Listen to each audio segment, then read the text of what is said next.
Ase so gu social Adom TV Badwam na meba bedi enkomo we ehu hia ye yie pa wo bosome ya ye wo mu nti no hya so fa mame Adom TV 9 lessons and carols no so baso nyame ya Adom akwasi adai medofo so unya wo ticket na ye ntwi meka ne nkopɛ ye DSCA na okuma wood actors ne actresses no so aye Krado Matilda Sare Rasnene ene Salinko ne omudoso ai Christiana Wune omunyina nenamu hotele obia womoba 30 cities na enko release stress no kakra utia 30 na fe lessons no so ye ready the mouse tinyame ya Adom akwasi ade ya 7 pm ne ahia e wo National Theatre medofo ya ye ahia wo ho na mode muhu ye nso ye humo edu mma bi atise ya ne nyina ye ahia mu obako afi ye de odo abubo dom nyame hira mu bebre mu amo hwe live on Facebook asede kwa mamo baby a wo bi a wo hwe ye anope ye chiawo edase nkomo we enyi free hatie na wo hu se ampa afia kan na matie nso ama aboa me enen nkomo no ye ba ba hwe defective vision C4C homeopathic clinic hospital and Dr. Michael Kojoche Martin ewa ha anopa oba beboa ye na enkomo atise ye obebiebie mu ama ye ti na msitie na ni wo hoi ntumi nkoma lata nkoto nti eso obo ani ho ban ti se bia bibi koso na wuhunu ni ya ene nkomo ye bewie no wotu ho anamo doga no pa ya mu ache nyankopon do me na bibi aboko de de nyame asepa wo se ne yankasa mfa defective vision sure brofo kasi defective dia yo me da se na pe ma me fa nchia ema obi biara ogosoje ayarhwe wo C4C ayarsabia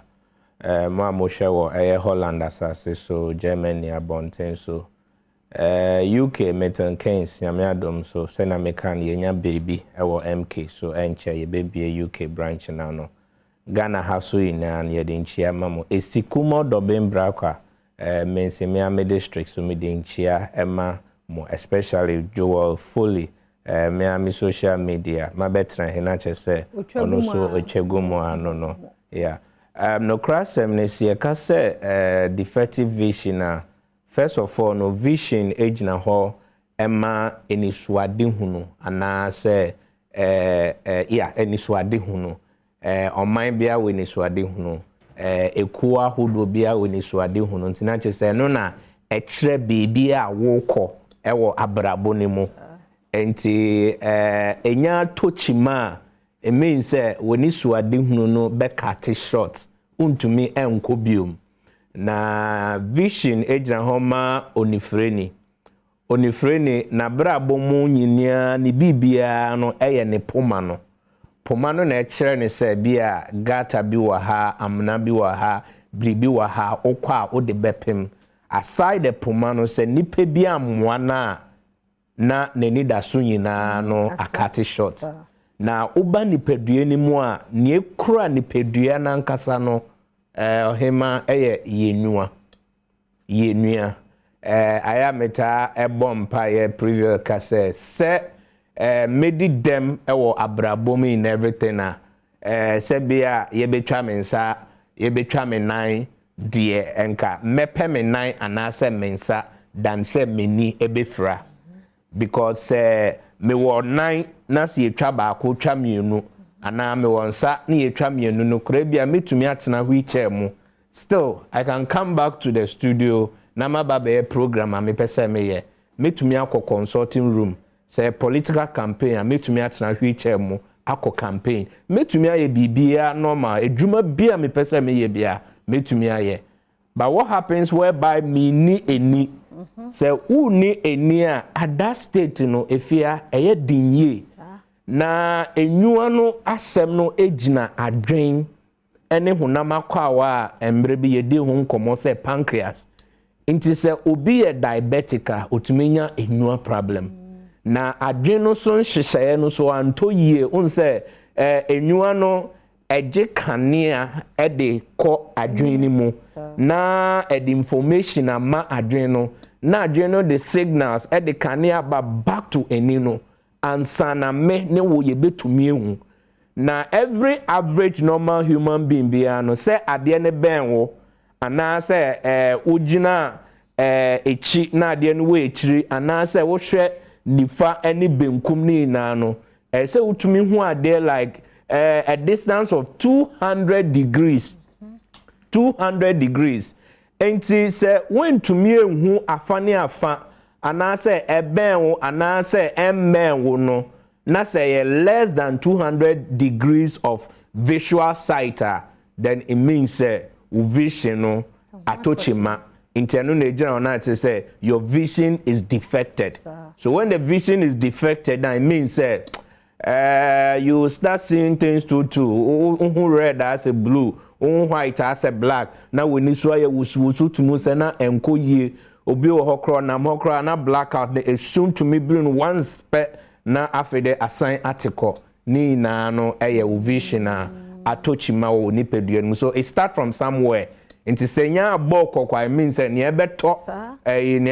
ni ebeto na cha say ade na atochima dada. But you say all types. Egumu ahodo mienu eno na in major no betumi a summarize say obekwa ya sabia na beka say wenya glaucoma. Glaucoma is one of a typical type of defective vision. Eno no gina ho say wenya mojamro so and also because hypertension of the eye and say kwanya moja no ekọ enyua no say obi biara no okon echi ha say ye fra bibi say spine e wa ha say and sometimes obi bow and onu di agro popo na so bon okon echi a wa ha and say wo da na say wo position no so eniam wow na wo be sorry na okon echi e hawa and so wa ha esan say spine no and they are responsible to supply a moja into a directly to the eye. Into any time ubenya problem with your neck spine no na it means moja eko enyuano so eye affected. Into glaucoma no hypertension of the eye and na say moja mbruso ewo enyuane mo. The other thing na obetumi akasa afa ho the other type no cataract. Cataract so odi buy nkasa mo ebekasa ete. Obi wa wo hwe enyuan kosua no a black no bona bribi esane so as a insio in the medical parlance because a waterfall na esane is as a insio jina aha nini so when ya no another type of defective vision yem pese ye bekeka akoho because ye mu bebre na akeka akoho no in fact ensem bebre hey but of one baby ankomo no bobo free ba no yentie ni ye na se unhunu bibia enhyeda nkono ma ye woni ho a na ne wafiri na ase na wotu ho anabon ne dog me enhwe signs and symptoms se me nya defective vision na metumi abo me ho eban yo me da se enwua no etochima nia start eba eyi empen eyi unse normally no se woda na wo sorry a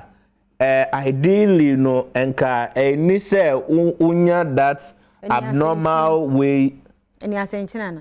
I don't know kasa no guma say yellow be na wo was say eta kosoa na afi de eye bebre a one major sign say problem eba enua no ho and I say oti ho so na say uti a pow when you the normal pain no abnormal one sometimes you dey hammer be ebo wutimu what resulting to all form of painkillers be enye it is one of eye defect and also say when you are problem and now wo ho na bia oyo bia o share at a distance say me who say number be we chire ho but bia number no me sha instead of 3 no bia me hu no 1 2 and I say 8 it just tells me say me wo like me ye enya problem and I say o ben ade just o de ade ne ben we ni ansa na we to me akan and also chere say o problem e wo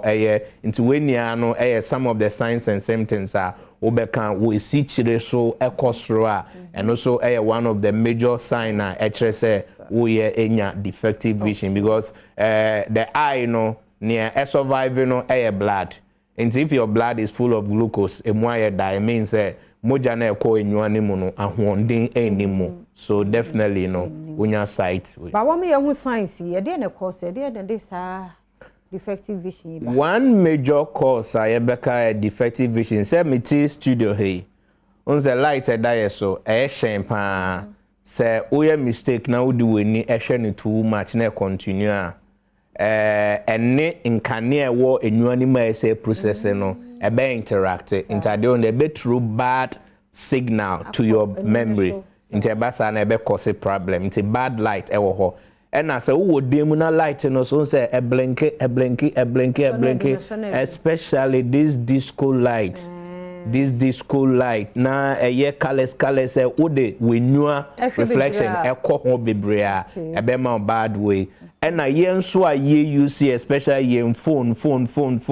modern phones ni ade wo light no the contrast no say one hwe ni ye na say ye shen na de bia we say we ni twemu ani eno so a problem na o ho so na bia o a tax to deliver ebia wo paper betro exam to tro ni ade sister brother wo sua de wa so tumusa ade a wo sua enu ano abre pruncio but because you still need to learn ese utumi esua wo deadline ni ade wo the pressure to enu anemu one major cause no so de we no eba and your chronic diseases like hypertension diabetes into be always yari bia you be owo mojamboro so bia the possibility say ono so betumi enya enua problem no so high Afisem enkomo ye beto so mintwa so kra ye ba sisi wadaro matwen me kakra bi na memba asefa bi msamu akwaba nyame isra so oguso twen ye ne Dr.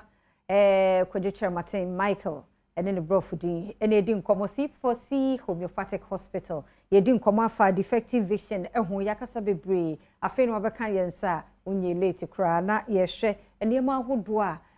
causes defective vision no ti ehun nkomo na ne edi a ekutwa ye ho siman ebai nti koso ani enti dog yansa mo akwa bebi da sem so aboboso na nanka wo ka ba ku bi yeah na me ka say nnuane so yeah when uma carbs and carbohydrate aduane too much for system ni mo gari bam uma doso a eno so yeah one of the factor between affect wenua ti ene na wo se ye hwe hu ye bibia doctors no mo ka yani moderation kakranka kanye so walk into nkonko di gare unimu because no ani nuane ye wo ha ban kakranka obi o wa exercise the bia till end of year the SRD a obenya problem sana or patch do yen we kon ye be fa so ye be prevent any treatment you me that say prevention no directly no ye be avoid the cause prevention no say in senya wa would end in nuane ahodo bia say oil fats carbohydrate say wote so say na kind no enya dia untumi enka say wundi kra but in moderation say utumete so say usua bibi wo kan bibi na to mu say we need air pronuncio too much we need no abre ajai na rest for like 30 minutes 1 hour obe sorry na wa recover na wa continue nia o pese o ye eba bibi ti say wo ko wudem mu na say light no ha adwen blink ya me paucho dum no na light no so ye ho a memfa weni and especially yen so you use phones so no touch phones ne ade no emfa a contrast na ya menye dim say anye dim so a emfa mben we need too much yen so I hear television na say ubeka kotna TV na nimu me pacho eno so bomoden na teso eba nnuane ahodo no so amaka oso a we diabetic we hypertensive me pacho wadaro ma say wo yire wo ho na utumi ehwe treatment for problem no because I know see one major because we are diabetic na uwenua problem na ukofa hwehwenua whatsoever still no course no ewo ho ahwenua no medicated lens no is only aiding you we bedu baby na say ukoye surgery 1 ukoye surgery 2 ukoye surgery by the time na bia eni ba koya den akondem into wadaroma I say always no o share problem I wo nipadue ni mo a ede enua problem no ba na utumi resolve automatically na bebo na enua no so a reverse yeda Dr. Michael Kojecher Martin say e wonne so nkomo defective vision a woni embedi ye na yensa ntinsini mu bie mu fise ono so bronyan waye nhyehyɛ ene apomuden pa yaresa hodo a womde ema ahwefo ne atiefo nti yenwie ye nkomo no yesan to aso na mum ye shifte akọ enema foforo ti do yensa mu akọ ababiem C4C Homeopathic Hospital emi se enema de mu ye bi abronyan so mu ye enema sa nti yo imam das C4C Hospital ndana pay nyame adomeni kyeremu ewo eye Cape Coast branch in fact ho na ye share C4C Hospital nankasa ase nti central region for Ocean Free Mankasem Ocean Free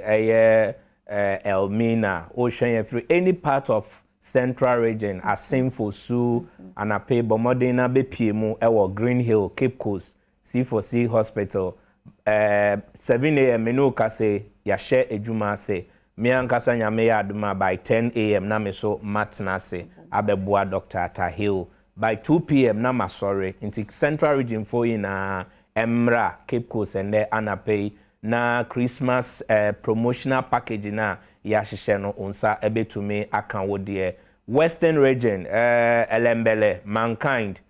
kafra nyame nshawden last week Saturday usie umame mankind nyame nshawden yeah nti elembele for enzima takwa all over western region shama sekendi takrade fejai yewo takrade fejai May sport echina nyame ya aduma Wednesday by 7 a.m. na matnase ewo takrade branch into wadaro ma baby bia o share over the years wa follow ya from wherever western region munshia yen ewo ho package no eno say ye free registration the registration na nanka ye 120 cedi no sisi ano ye de ache say wo de in transportation ni ade nti wo de 120 cedi ye de ache ye be free registration hospital card 50 cedi no so ye de ache and also untua at the end of the day ye machine NLS analyzer ye do beto so oko South Africa $1,500 oba oman Europe ma €750 oba Ghana haya nanke ye 1,500 Ghana cedi ye betum because I no be boa ma ye hu wo yare no fare by ni sisi eno so ye de actual say ye ma 90% discount. Hey, wow. 90% discount. Ube show me not to say ube to be 300 350 as the scan. Inra hodo so say an inro no so ye wo oman India any Germany eba enua semia ye kan the whole world Germany for produce one particular of natural eye drop be Euphrasia I unya wo pharmacy bia o Ghana ha unya o hospital bia I just C4C kofa ba ya de ababe pim wo man Ghana I no so aboa yi aboa nkrofo bebre mo yi omo ahwehwe enua aboa nkrofo bebre like na enye no nkwan say ye ma no na ye hwe all the other possible obstacles to cure bibi prevent it will cure no na ye de ni na aboa enti first 50 callers and a promotion emamo mo amhwe wo Germany Amsterdam ye wo Holindred opposite the AMCR Sabia na say Amsterdam Teaching Hospital into first 50 callers both Ghana and abroad number no +31 61 833 8997 but your number no was screen no and it's into my member Ghana number ne first 050 00 40 331 050 00 40 331 and I said 328. Your number no was screen no any so 050 00 40 331 and I said 328. Europe line so yeah +31 61 833 8997 +31 61 833 8997 me that's it. Dr. Michael Chromatin or ne abedi nkomo be opportunity ni yaresabia wo kwa yenyo hwe wo card no consulting enom ni ade de ne mu ye na machine a wo koda so 1,000 wo haye kode na ne yate so 90% de so ma ya de medofo oba Cape Coast nti enhia mu ho na o chena so wawo enzema ana takrade nti wona wo takrade ne mpotamu nyina na ye hia Dr. Michael Kojochre Matini ne team no na omo emwaye e wo yapomudin mu ensem da ogane anope wada wo me fancy ha yeda se papa panti me ne nkomo no yedi si ha 9 lessons and carols Adom TV e baso kwasi adai ti won krato ye da e betwa so